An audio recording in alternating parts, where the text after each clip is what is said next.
Hello, and welcome to the Student Ministry Conversations podcast with your hosts, Russell Martin and Brent Aiken.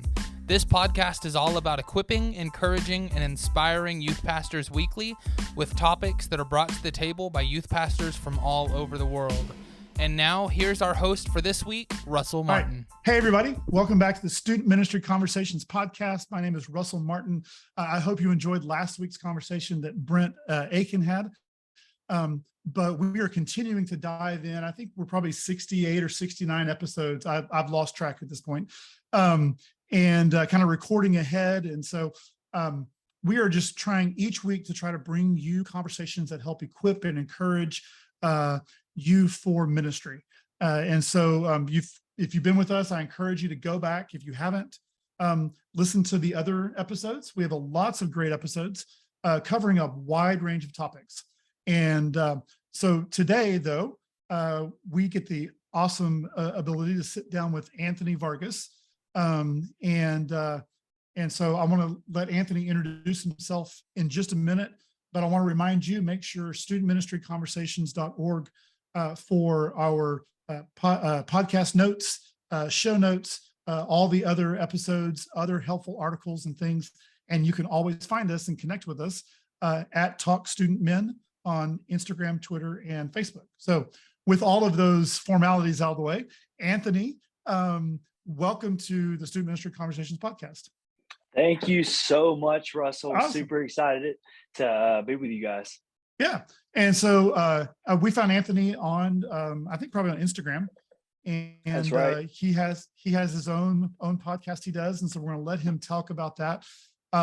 But so first of all, Anthony, give us your life story. You know, you can condense it down a little bit if you want, but how did you get to where you are today? Absolutely. Well, I think the root of it all is, when I was 16 years old, got to hear the gospel in the walls of a local church in the community.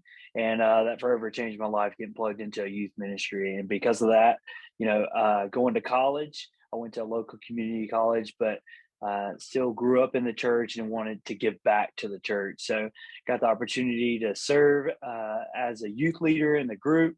And just because of that, God confirmed my desire to serve youth and just the affirmation of God's people, and received a calling into ministry in my college years. So just went for it. I went all in, and I've been serving in ministry now for a little over a decade. So just celebrated that. And so born and raised Mississippi, did youth ministry out there for a little over 5 years. And then when I graduated from Mississippi State, I moved to Texas so I can go to grad school at Southwestern Baptist Theological Seminary. So now I have the privilege today, being graduated with my master's, serving as a student pastor at the North Campus of Prestonwood in Dallas, Texas. So you mentioned I do have a podcast. I host the Youth Pastor Tips podcast, and started that last year, and just an incredible journey of just helping other youth workers out, and just getting to speak some encouragement, some life into people in the trenches with me. So it's been awesome. Cool. So what was kind of you started this podcast, and as we go through today, we're just going to be talking about youth ministry and tips and things that you can use. So hopefully we can just bounce some things back off of each other and share and encourage. So if you're listening to this, maybe this is just an episode you just want to write down little things all the way throughout. It may not be a full flowing arc like some of them are. But so why did you decide to do the podcast though? Sure. Great question, by the way. So I mean, like I said, I served as a student pastor just out in Mississippi for a little over 5 years. I was the guy, solo ride. I didn't have any help, no team at all. Just a small country church, just loving students and loving families. And when I transitioned to Dallas, just being a part of a church like Prestonwood, I got to be able to serve with amazing volunteers, but also to serve on an amazing staff filled with, a team of paid workers that get to do this full time. And by the way, what a privilege it is to serve in God's church full time with the blessing, being funded by God's people. That's an amazing privilege. And I don't take that lightly. But when I did this transition and all, I learned that, man, you're better together. And there's different strategies and ways you can be more effective that I learned over the years with people running beside me than I did from being alone. And what happened is God sparked a desire in me, knowing all this, just reminding me of my past. Hey, I was alone and I didn't know this. And I wonder how many other people feel alone and they don't know these effective strategies, these hacks, these tips rather, that could help out in the long run. So knowing that, I just felt I had to steward the knowledge that God entrusted me, the strategies God's allowed me to see, and just share it with people, on a platform that's very relevant today, ease of access and easy to listen to. So I just started a podcast. I went for it, had a little Amazon microphone and just started sharing, and then upgraded as I went.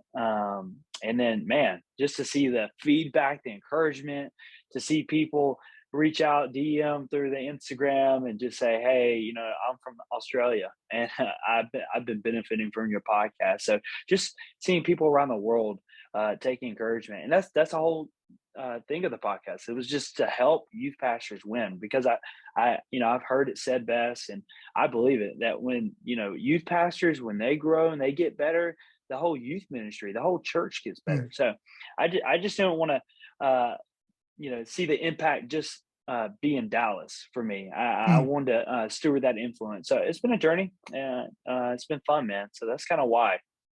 Yeah. But you're in Dallas. I'm in Houston. Brent's in up north.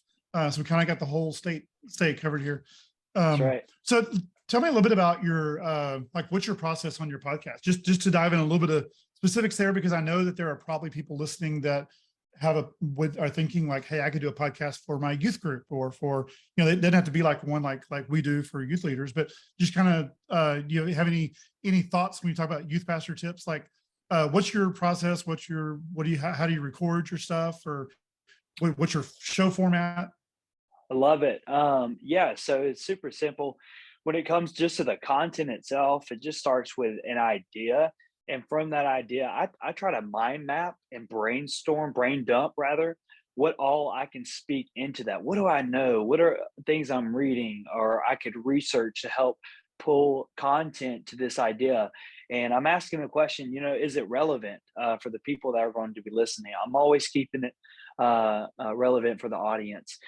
So after I do the initial brain dump and writing, outlining, manuscripting, I try to manuscript every podcast. The reason being because I'm promoting episodes less than 15 minutes. I know people live life, they're busy, they run at a fast pace, especially here in Texas.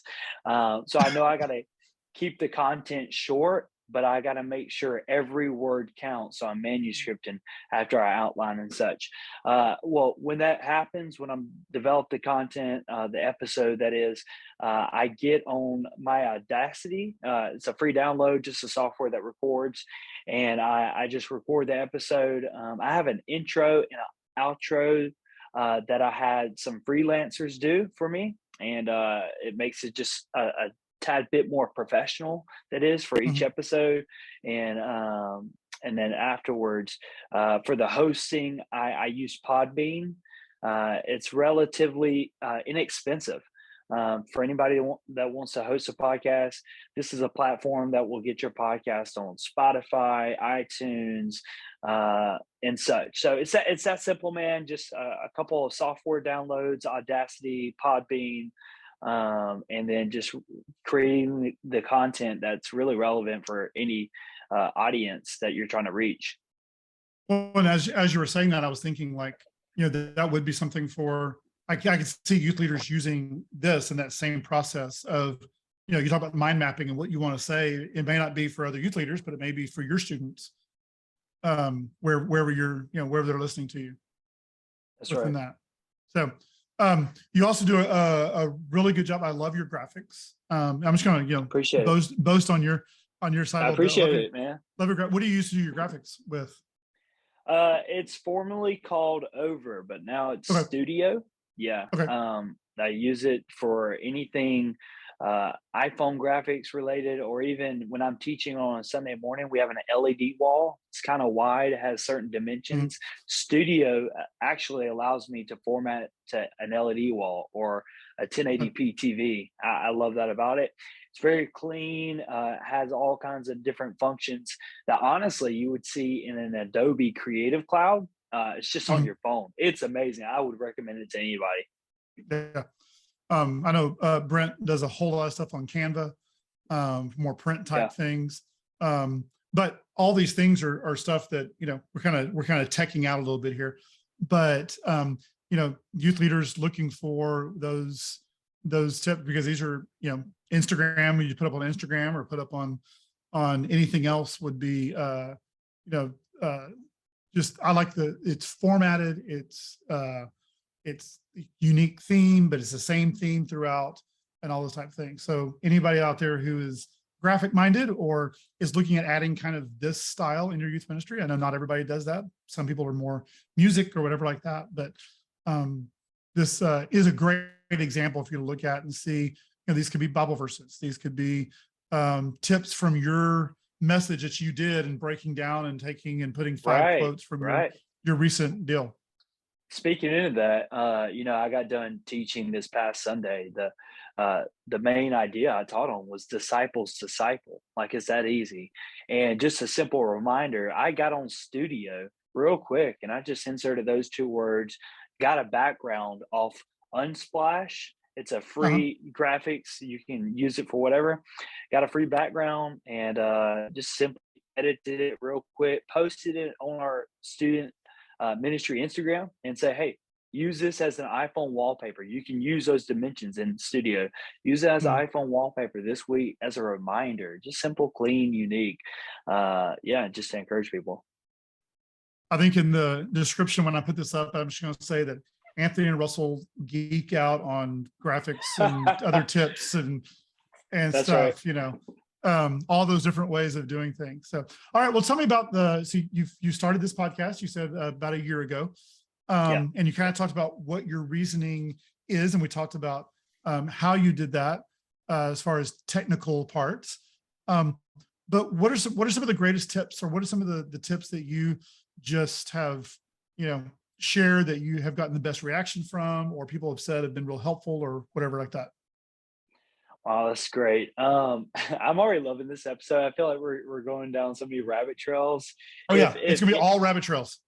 If any youth worker wants to listen to one episode that hits everything, I think it's going to be this one. So I'm excited. That's it. It is. So youth pastor tips, man. What are some of my favorite tips?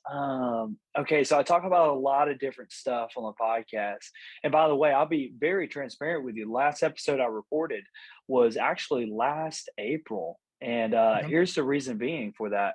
I had a problem with my Shure microphone, and it wasn't recording properly. It actually made me sound like Darth Vader. And I just put that off. I procrastinated for a bit getting it fixed. And then all of a sudden I get a job promotion. 2 months later, I have a kid. Just honestly, life starts to happen. And it came to a point where the snowball effect grew so large. I'm like, okay, I'm okay with staying in this lane and actually pastoring the students that God has entrusted me. I know the content's actually helping and getting people out there. Till this day, I'm still getting feedback. Thankful for your page, thankful for your podcast.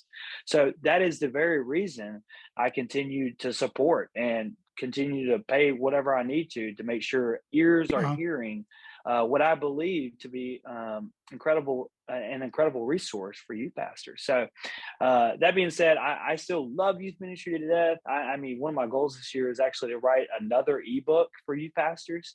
So that's why hopefully one day I do pick it back up, Russell. I mean, I love getting to do the podcast, but that's just full transparency. And man, it's been since last April. But what are some of the my favorite tips, my most helpful tips?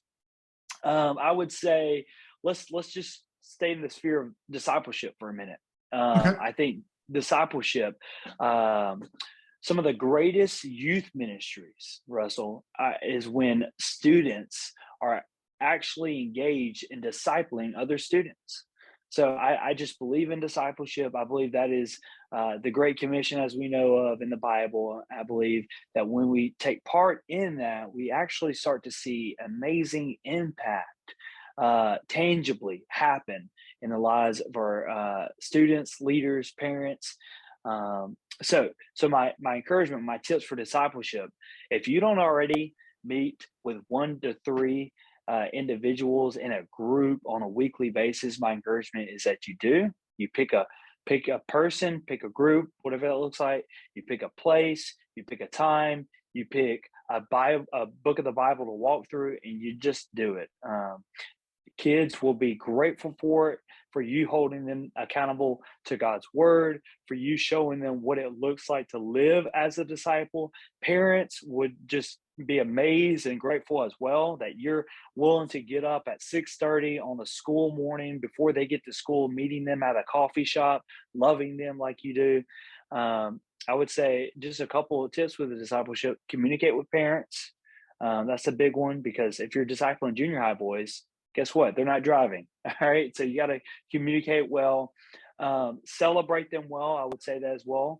So when a student, I remember one time I asked a question in my discipleship group, and one of the boys had answered. He gave a solid answer. It was something like this. He said, I can't help seeing myself not a Christian because of what's happened in my life, the impact, the life change.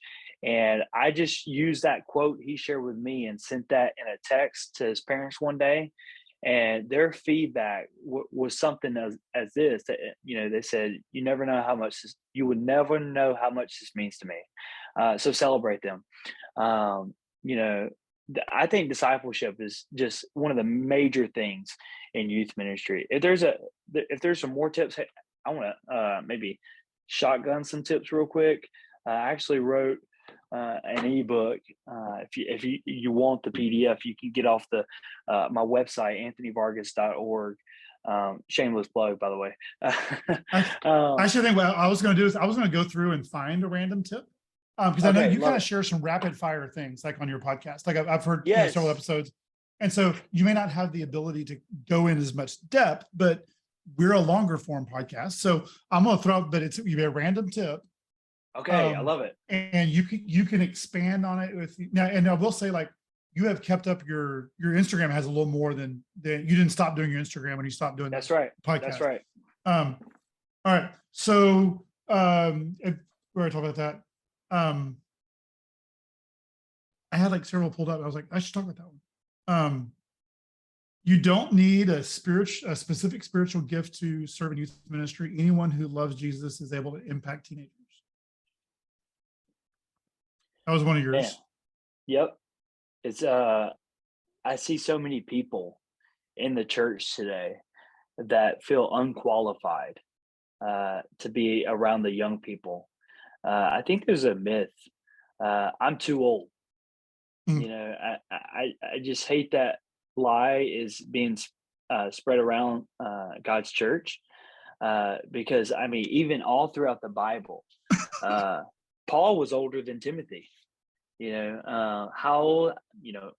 I have no idea, but I know he had a lot to add. He was mature and wise in his age, and I believe there are people walking around in proximity of our students in the church on Sunday mornings. If they would just be still, sit down, be patient, and just do life on life with these kids, we would see a multi-generational discipleship take place that we find in 2 Timothy 2:2, in which Paul tells Timothy, hey, what I've told you and entrusted to you in front of many witnesses, you're able to teach others who are able to teach others also. If we have people step up and start believing that they can impact anyone because they've been impacted in the first place, then I think some radical things could start to happen in youth ministry. And it doesn't take a specific spiritual gift. We have all throughout our Prestonwood students, we have different ages, stages, and phases of life that people are going through. Leaders that are gifted, but gifted differently. I don't think it's a specific gift. I think if you love Jesus and you love teenagers in that order, I think great things will happen. I had a couple in my church, and I'm not going to guess how old they are because that would be rude to do so. Sure. But they had grandchildren and great-grandchildren. I can tell you that.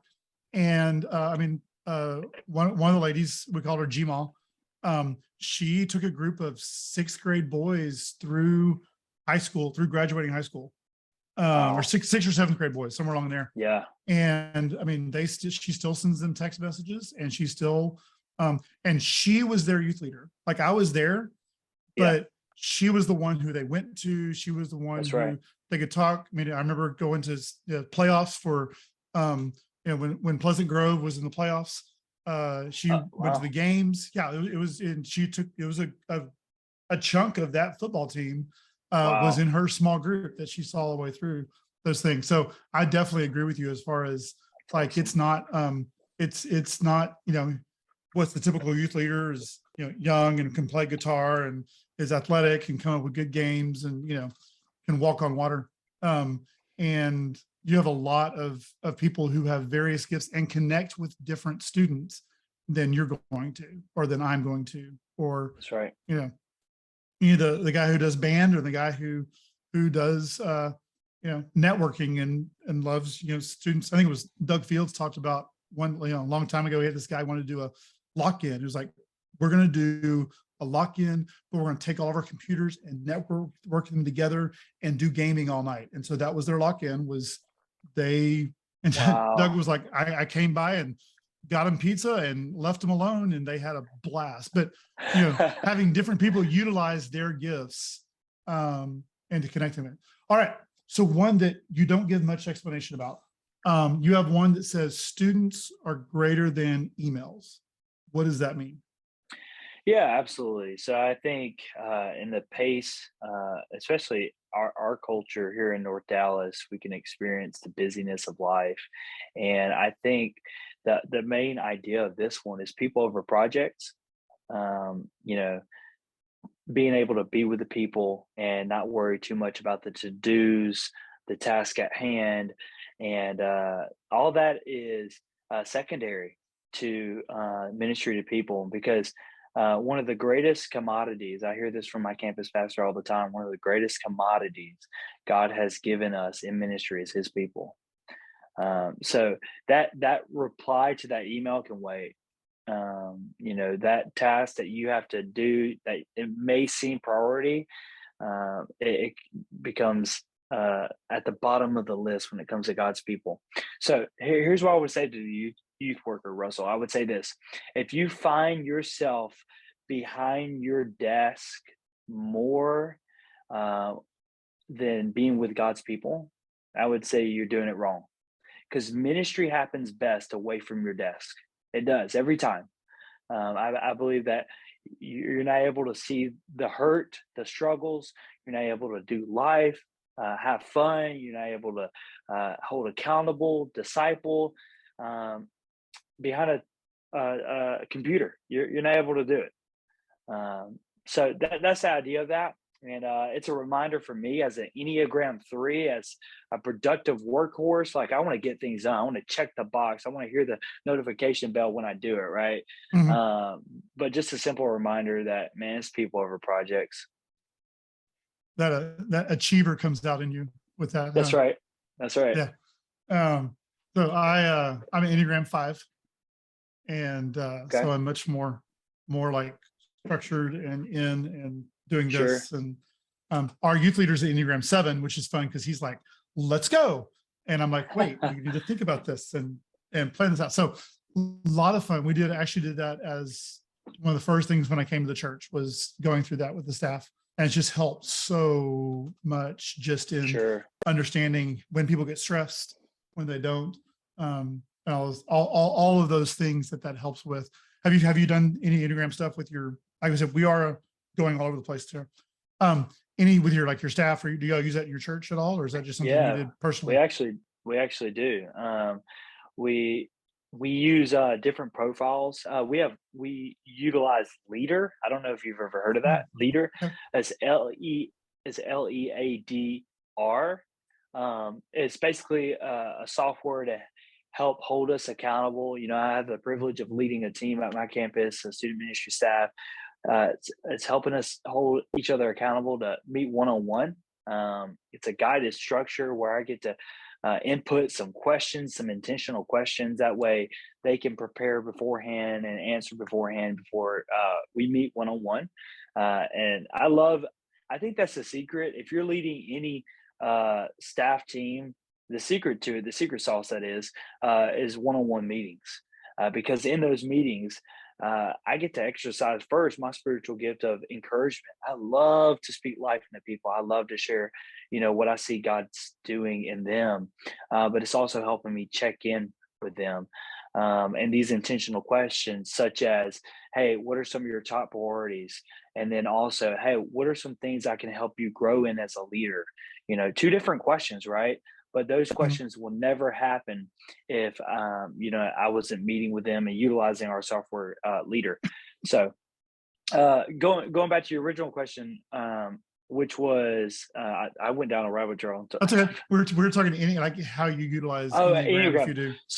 So each leader profile on that software, we get to fill out a profile and saying, what books are our favorite books, what are our favorite things to do, hobbies, and on one of those questions is the Enneagram.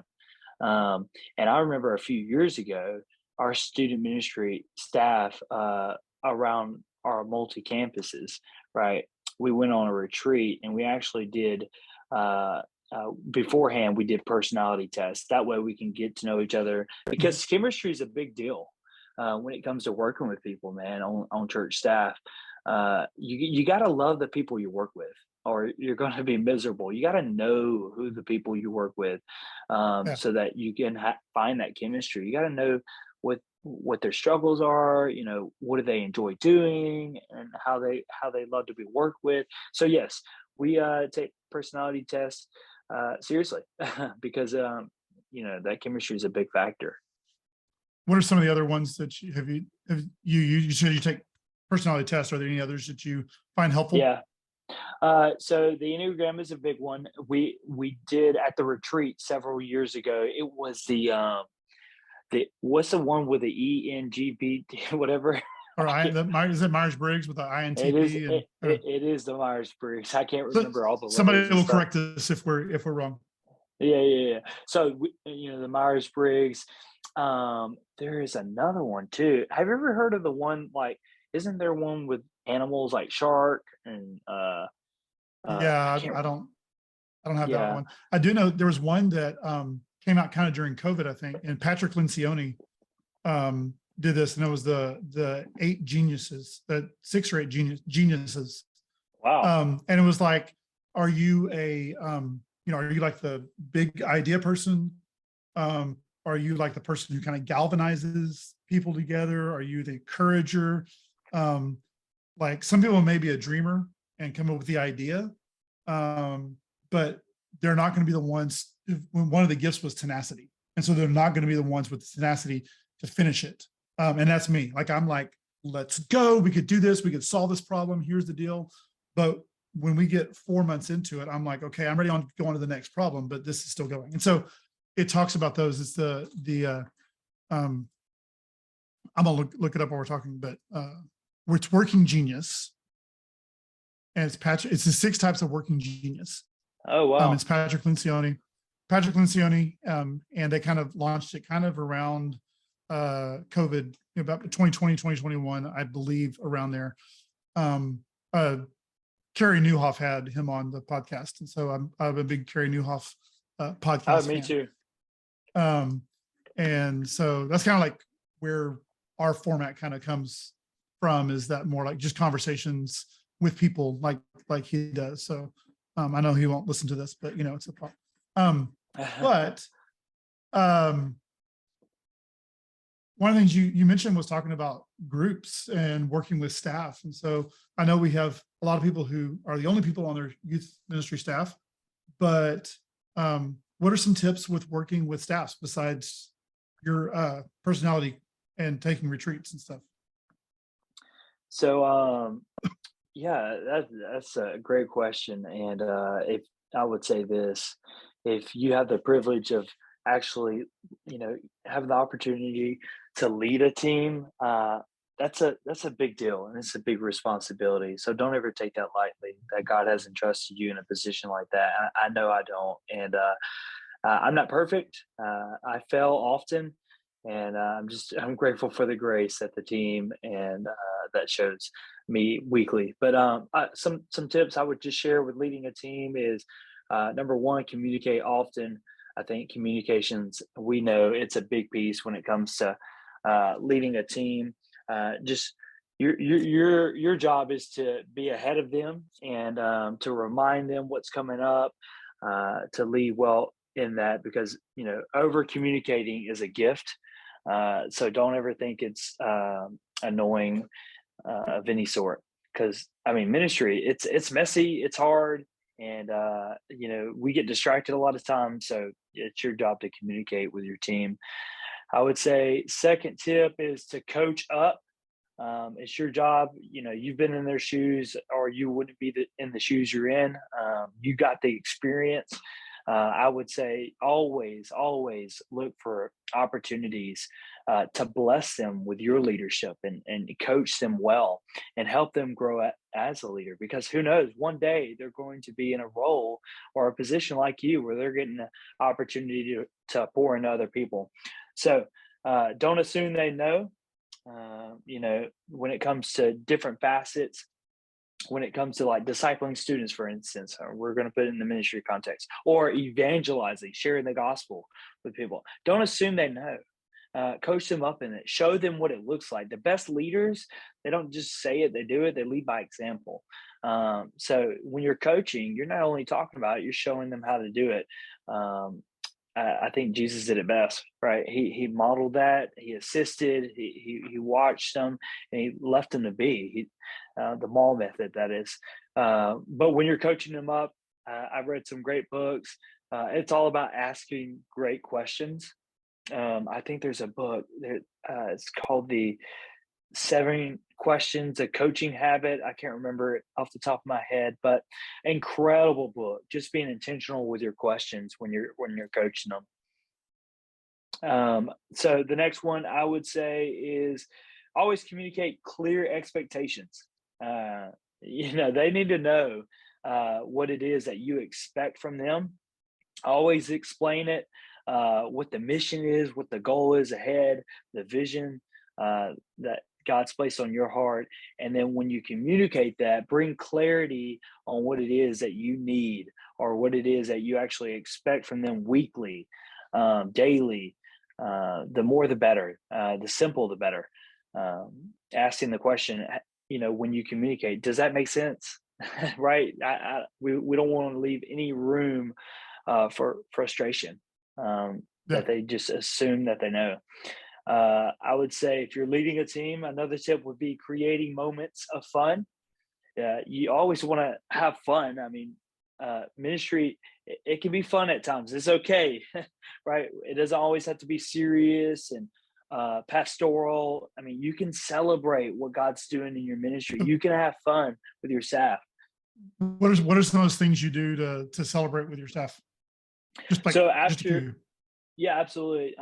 After we got done with the summer, we took the entire team to main event. It's just a bowling alley with arcade games, and our team had a blast. That evening, we rented out a movie theater and just watched a movie together. Just simple things like that. Even going out to lunch as a team and having fun with that. It doesn't have to be hard. Giving away, surprise meetings, just giving away silly staff awards, right? Just for the summer, celebrating them well. Cupcakes go a long way. Yeah. It's that simple. You don't have to overcomplicate it. Just random acts of kindness. And then lastly, I would just say consistency is what they look for when it comes to you leading, you communicating, just continuing being sharp and disciplined and consistent in your leadership will speak volumes to the team you're leading. It affirms that you care for them. It affirms their value. It affirms their leadership because you're willing to put in the hard work, right? So those are some of the tips I would say when it comes to that. And I mean, I know I didn't mention this, but I think we all know that, if you have a team, you always empower and entrust your team, right? You believe in them. They wouldn't be on your team if you didn't think the best of them. So continue to empower. And I don't mean in the sense of you just delegate just to delegate and get off your plate. No, you empower them because you just believe God's gifted them to execute this better than you. So all good things. And like I said, we've been all over the place, and we're kind of getting back into the home stretch here. But something that just occurred to me is, what are the tips that you need to hear most right now? So like when you go back through and look and you're like, oh, I forgot that, or I really need to, like, just for Anthony as a youth leader of a staff in Dallas, like, what are the things that you need to remind yourself that that pop back into your head and you're like, yeah, I know I've said that and I told people that, but I really need to make sure that I take this to heart? the only thing the ministry needs from you is a heart that's been with Jesus. I, I'm going through gentle and lowly again, and just to see the heart of Jesus and the fact that we love because he first loved us, going back to that first love. you know a lot of times youth workers, ministers, myself, we can grow calloused to the grace, the love, the unending mercy that's found in Jesus Christ. So I think through the hustle and bustle, like, I myself need to hear and be reminded often that Jesus, he died for me too.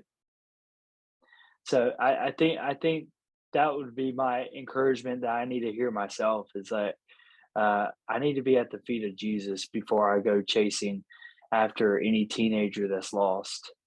So Mhm. that's a big one for me, Russell. We're going to turn that question around on you. I love that. Yeah. And like you said, good questions is basis of those relationships, whether that is personal, whether that is with your spouse or with your team or with some other random podcaster that you have met through all the podcasting stuff. Right. So what else is going on for you? What are you working on?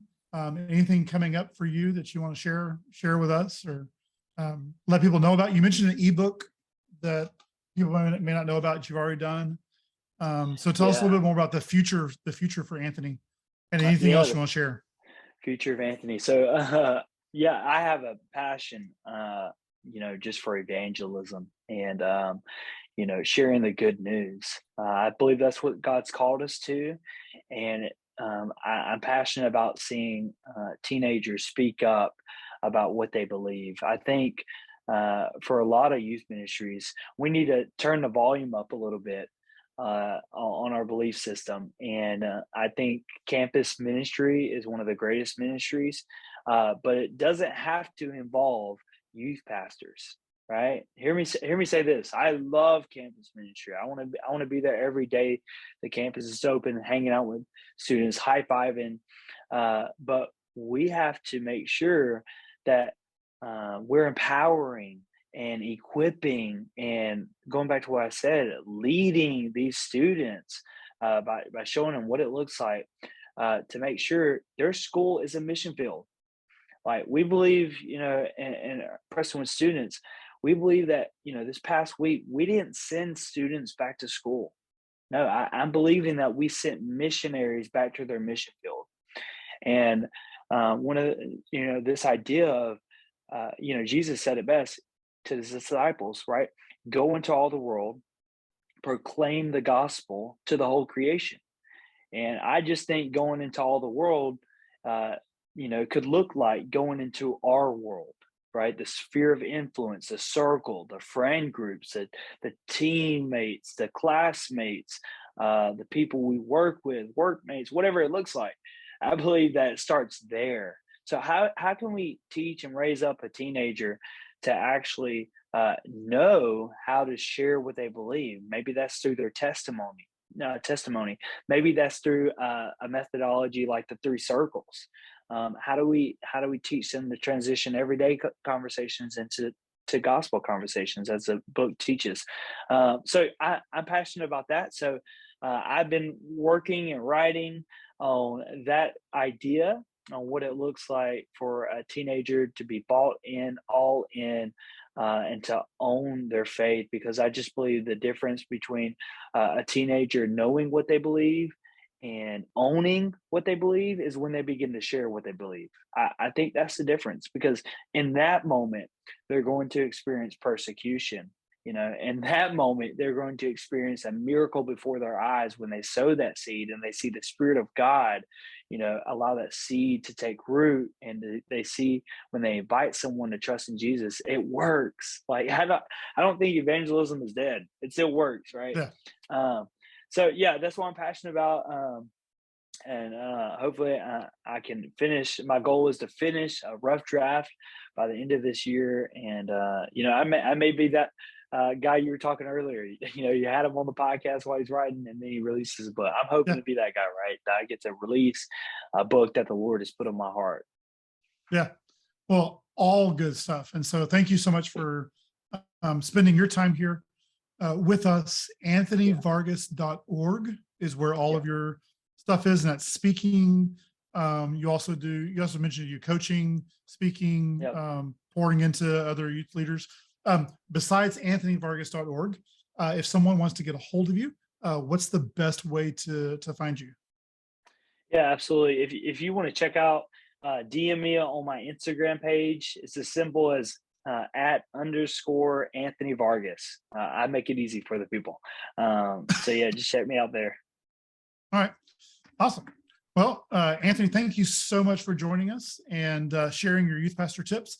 I think you have about 15 or 16 episodes up on the podcast. Yeah, that's right. And then you still have the Instagram going there.